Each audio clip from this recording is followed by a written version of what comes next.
الحبس والغرامة للممثلة المصرية منة شلبي بسبب الحشيش قضت محكمة النقد الخميس 23 مايو 2024 بتأييد الحكم الصادر من محكمة جنايات القاهرة بسجن الممثلة المصرية منة شلبي لمدة سنة مع إيقاف التنفيذ وتغريمها 10,000 جنيه في القضية التي اتهمت فيها بحيازة مادة الحشيش المخدرة بغرض التعاطي أثناء عودتها من الخارج.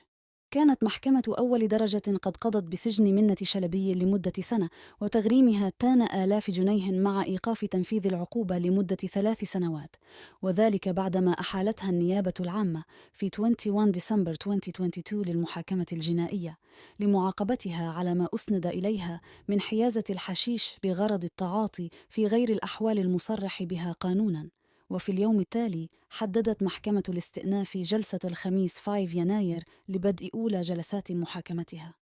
وأفادت النيابة العامة أن قائمة أدلة الثبوت تشمل شهادة 5 شهود على الواقعة وما توصلت إليه تحريات الشرطة وما أظهرته تسجيلات كاميرات المراقبة في مكان ضبطها بمطار القاهرة الدولي، بالإضافة إلى نتائج فحص المعمل الكيماوي للمضبوطات التي تم العثور عليها بحوزتها.